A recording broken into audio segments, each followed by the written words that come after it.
Assalamualaikum warahmatullahi wabarakatuh. Perkenalkan, nama saya Firana Kamina dari Tadris IPA IAIN Kudus Angkatan 2017. Di sini saya akan menerangkan mengenai materi unsur, senyawa, dan campuran seperti yang ada di sini. Yang pertama yaitu unsur. Unsur adalah zat tunggal yang paling sederhana atau zat yang tidak bisa dibagi lagi. Contohnya seperti yang kita tahu yaitu oksigen, nitrogen, besi, dan lain-lain.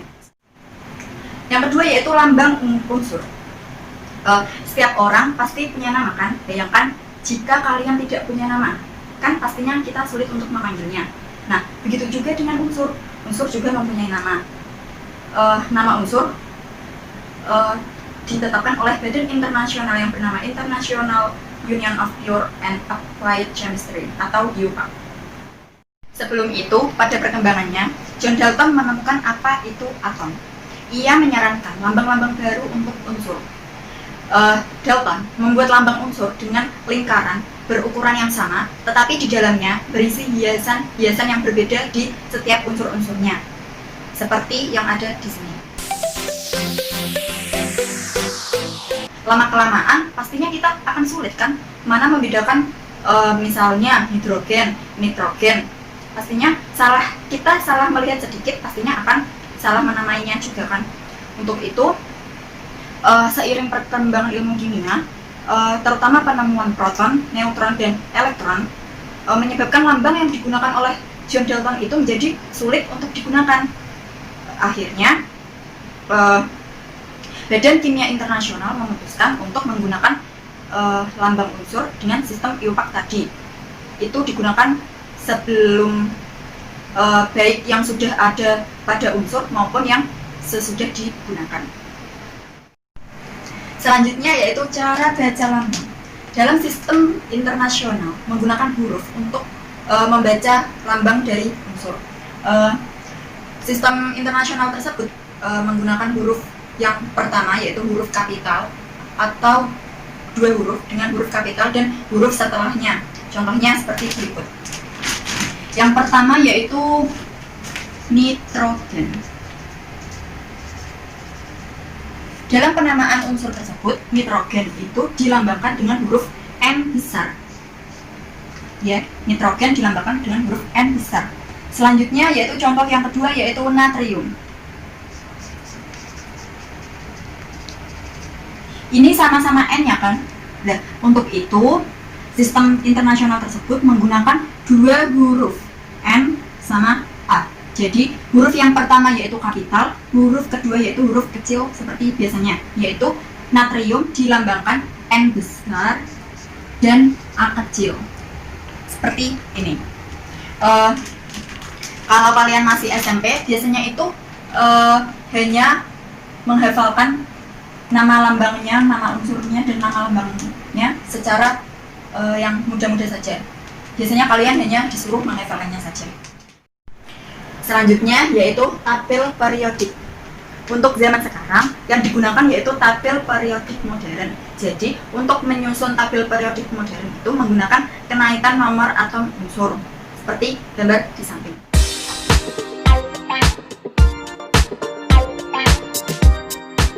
Di sini kan kita bisa lihat ada warna merah, ada warna biru, dan ada warna hijau. Masing-masing warna itu mempunyai sifat yang berbeda. Misalnya, untuk golongan pertama, hari libur nanti kita robohkan cadas Fir'aun. Itu secara mudah untuk menyingkat golongan pertama, hari libur nanti kita robohkan cadas Fir'aun. Jadi hidrogen, litium, natrium, kalium, rubidium, cesium, dan fransium. Itu golongan pertama itu mempunyai sifat yang sama, yaitu reaktif. Kalau kena air bisa meledak dan sebagainya. Di sini ada hal penting yang harus kalian ketahui. Yang pertama, tabel unsur itu dibagi menjadi 3, yaitu yang pertama metal atau logam, Ini di tabel periodik unsur itu berwarna merah. Yang kedua yaitu non-metal atau non-logam. Di tabel periodik unsur dilambangkan dengan warna biru. Selanjutnya yaitu metaloid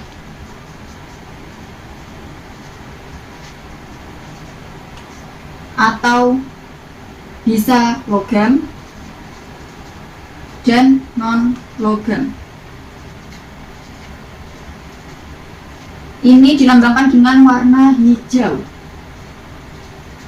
Yang metaloid ini sering kita temui dalam kehidupan sehari-hari, misalnya dalam handphone, dalam laptop. Itu kan ada penyusun seperti silikon dan ada germanium. Selanjutnya, kakak akan memberikan contoh soal untuk kalian kerjakan ya. Nanti kakak akan tampilkan di sini.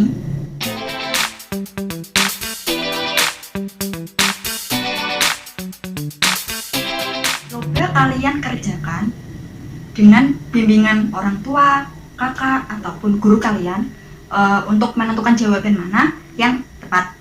Nanti bisa buat belajar di rumah. Selanjutnya, kakak akan membahas mengenai apa itu senyawa dan ciri-cirinya. Tentu kalian gak asing kan dengan nama senyawa itu sendiri. Nah, pengertian senyawa itu sendiri yaitu senyawa adalah gabungan dari beberapa unsur. Pengertian unsur tadi kan sudah kakak jelaskan di atas tadi. Nah, senyawa itu gabungan dari beberapa unsur. Misalnya, contohnya yang pertama itu air. Contoh yang pertama, air. Air itu nama senyawanya apa sih? Ya, betul sekali, H2O. Misalnya kalian melihat air di dalam mikroskop, nanti akan muncul ikatan gini. Ini ikatannya nanti selalu berbentuk seperti ini. Air itu kan terdiri dari H2 dan O, ya kan? Air itu terdiri dari H2 dan O. Terdiri dari hidrogen dan oksigen. Nah, contoh yang kedua yaitu gula. Nama senyawanya apa sih?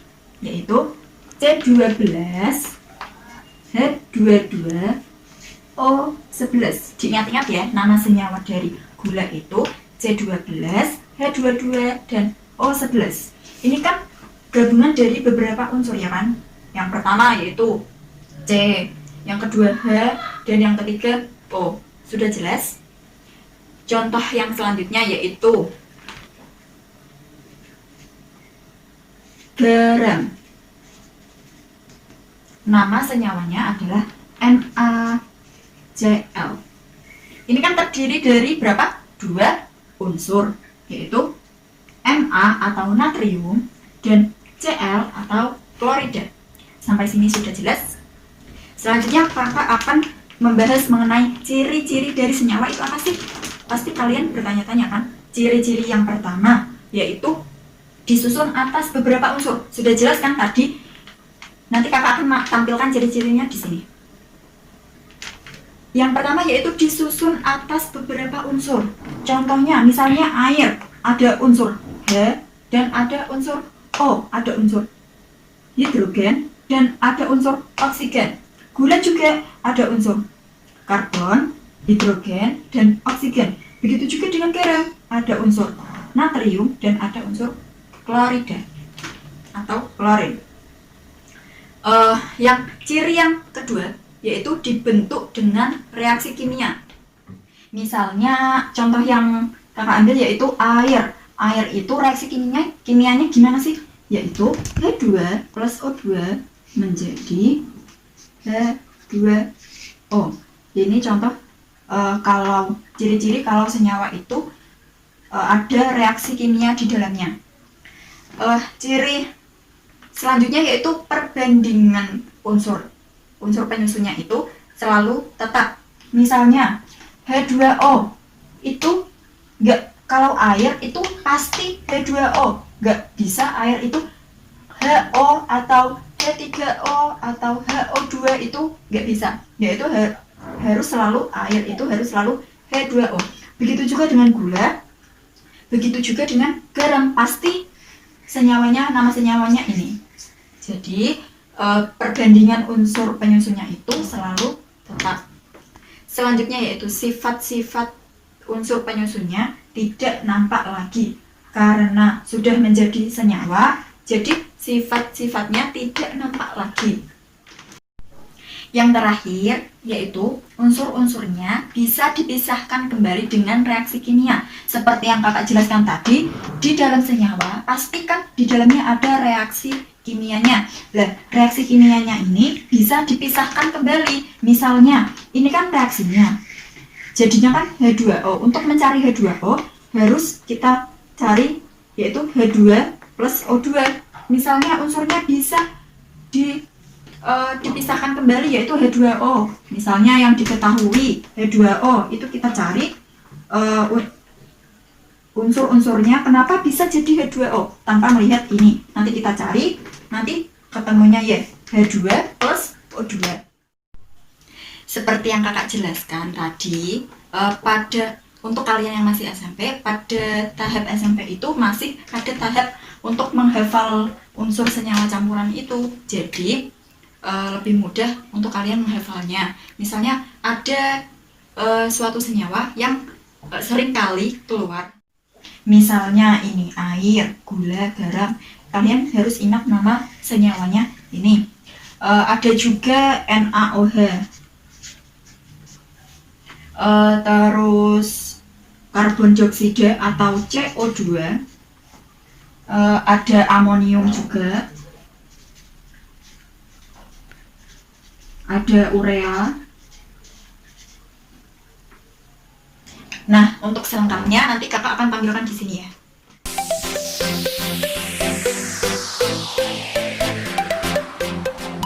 Selanjutnya yaitu contoh soal yang kakak akan beri kalian waktu untuk mengerjakan contoh soal ini.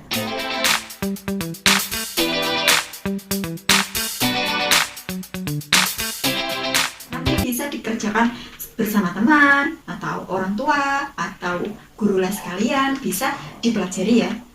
Nah, ada hal yang perlu kalian ingat yaitu ini misalnya kakak punya suatu senyawa 3NH4 2 kali SO4, bacanya gitu ya, 3NH4 2 kali SO4. Nah, angka yang di bawah ini ada 4, 2, 4. Ini dinamakan indeks. Ya, 4, 2, 4 ini dinamakan indeks. Kalau 3 yang di depan kol ini kita sebut konstanta. Misalnya, indeks 4 hanya berlaku untuk O saja. Jadi O ini mempunyai 4 atom. Untuk indeks 4 yang di sini itu berlaku juga untuk H saja, bukan N-nya. Untuk H saja, untuk yang di depannya saja. Jelas? Kalau yang 2 ini kan ada batas kurungnya. Nah, itu berlaku untuk N, berlaku untuk H, berlaku untuk 4 ini. Berlaku untuk NH4. Gimana caranya? Yaitu, misalnya, N-nya berarti kan dikalikan. N-nya ada berapa atom? N-nya ada 2 atom. Ya kan? Terus, H-nya ada berapa atom? Dikali juga. H-nya kan ini kan ada 4. Jadi dikali 2 yaitu H-nya ada 8 atom. Nah, untuk yang 3 ini, yaitu konstanta, itu berlaku untuk semuanya. NH4, SO4. Berlaku untuk semuanya. Jadi, dapat disimpulkan bahwa suatu senyawa ini mempunyai 3 kali O4, berarti mempunyai atom O3 kali O4, berarti O12 atom.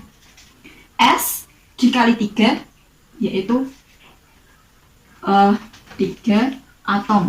Karena S ini kan 1, ya kan? S ini kan sendirian, berarti kan tidak ada indeksnya di sini. Berarti mempunyai atom 1 dikali konstanta 3 jadinya 3 atom. Sedangkan yang NH4 ini kan sudah dikalikan. Nah, tadi kan hasilnya kan N-nya 2, hanya 4. Ini masing-masing dikali 3 karena ada indeks di depannya. Dikalikan 3 sama dengan 6 atom. Ini sama dengan 24 atom. Jadi kesimpulannya, suatu senyawa ini mempunyai N6 atom, H24 atom, O12 atom, S3 atom. Sampai sini sudah jelas kan? Selanjutnya, kakak akan menjelaskan mengenai campuran. Nah, sebelumnya kakak kan sudah bilang kalau senyawa itu disusun atas beberapa unsur.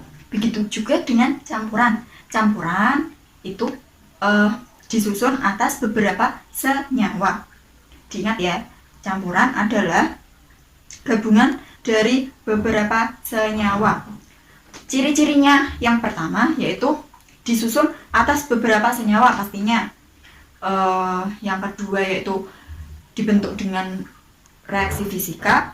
Yang ketiga yaitu perbandingan unsur penyusunnya bisa berubah-ubah. Yang keempat, sifat-sifat penyusunnya masih terlihat. Misalkan air dengan garam.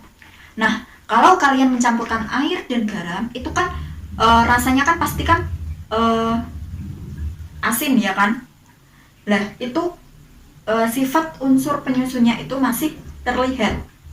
Yang terakhir yaitu unsur penyusunnya bisa dipisahkan kembali dengan reaksi fisika. Nanti lebih jelasnya kakak akan tampilkan di sini.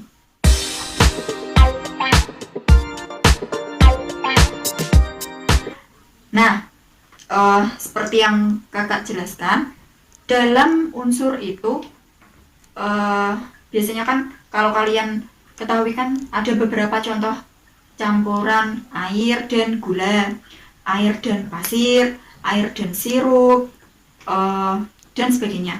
Lah, di dalam campuran itu ada berbagai macam. Yang pertama yaitu campuran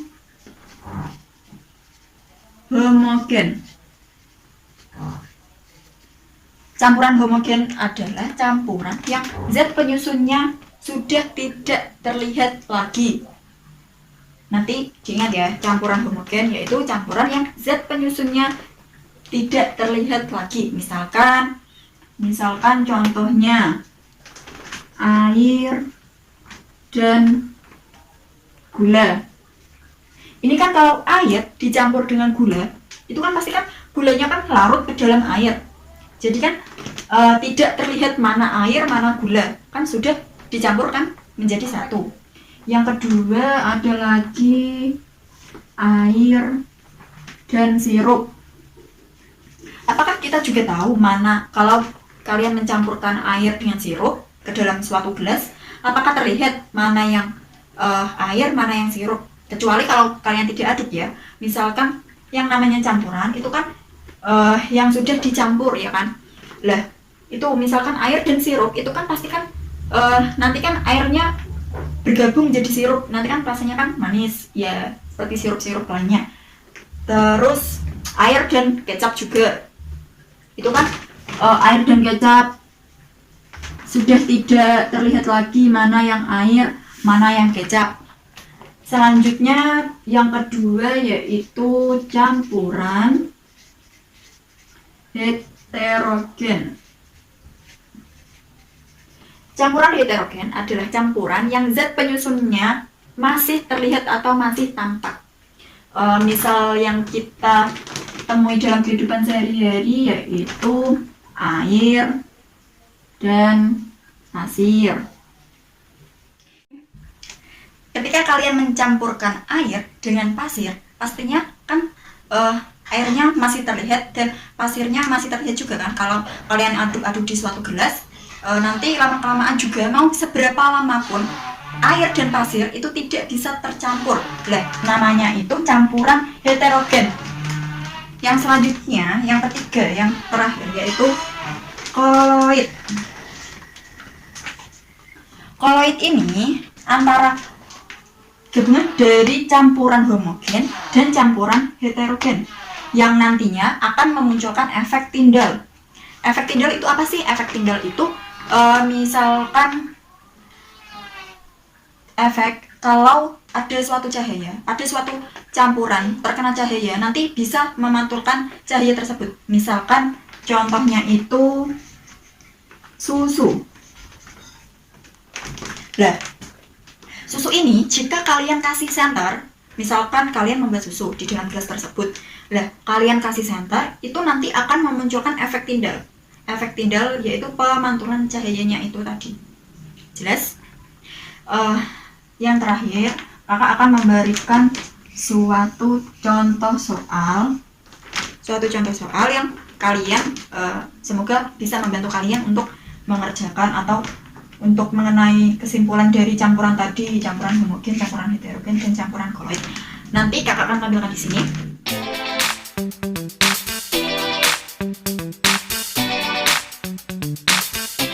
Kalau sudah, mari kita bahas bersama jawaban atau pembahasan dari contoh soal tadi.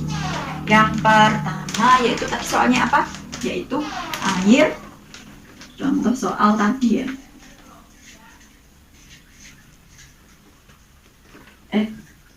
Contoh soal nomor 1.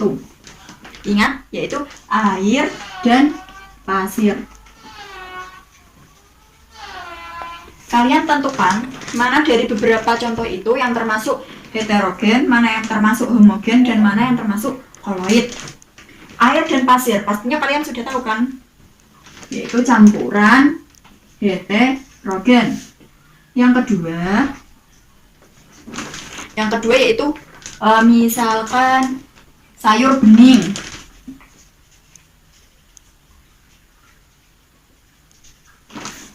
Sayur bening ini termasuk apa? Termasuk campuran heterogen. Karena misalkan kalian kan memasak sayur bening, itu kan pastinya ada sayurnya, ada airnya, ada beberapa tambahan seperti wortel, seperti yang lainnya sesuai dengan selera. Nanti kan pastinya kan masih terlihat, masih bisa dibedakan mana yang air, mana yang sayuran, mana yang bumbu seperti bawang kayak gitu kan masih bisa dibedakan. Yang ketiga, toko sepatu. Ini juga termasuk campuran heterogen. Di toko sepatu itu kan pastinya ada sepatu kan ya. Terus ada rak sepatunya, ada meja, ada kursi, itu kan bisa terlihat. Jadi toko sepatu itu termasuk campuran heterogen. Ini contoh-contoh ini kakak yang berikan ini itu hubungannya dalam kehidupan sehari-hari aja ya. Contoh ini tuh jarang keluar sih. Yang pasti yang sering itu yang air, pasir, air gula, air sirup, susu dan sebagainya. Selain itu ada kabut. Pastinya kalian udah tahu kan? Kabut itu kan terbentuk karena adanya pemantulan cahaya dari atas kan. Pastinya kan kabut kan gini. Misalnya ada cahaya matahari, nanti kan dipantulkan kayak membentuk kayak senter gini loh. Dipantulkan kalau ini ada ruangan di sekat ruangan itu kan pasti kan dari atas kan ada pemantulan cahayanya itu ya. Lah kabut-kabut ini itu termasuk dalam koloid.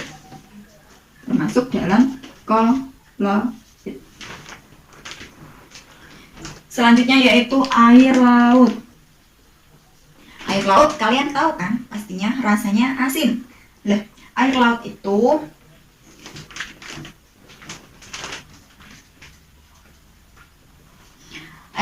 tidak bisa kita lihat dengan airnya saja ya, bukan yang ada karangnya, bukan isi-isinya ya, bukan ada ikannya, bukan karangnya, bukan rumput laut yang ada di dalamnya. Yang kakak maksud di sini itu air laut. Air laut kan tidak bisa kita lihat kan, air laut kan ada airnya, ada asinnya. Lah itu kan sudah tercampur. Jadi campuran itu kita sebut campuran homogen atau campuran yang sudah tidak nampak lagi zat penyusunnya. Sekian penjelasan dari kakak, semoga bermanfaat. Kalian bisa menerapkannya dalam kehidupan sehari-hari juga, bisa berbagi ilmu pada temannya. Jangan lupa subscribe, like, comment, and share ke teman-teman kalian supaya kalian bisa dapat berkah ilmunya, bisa teman-teman kalian juga nambah wawasan ilmunya, biar sama-sama kita belajar sama. Sekian dari kakak. Wassalamualaikum warahmatullahi wabarakatuh.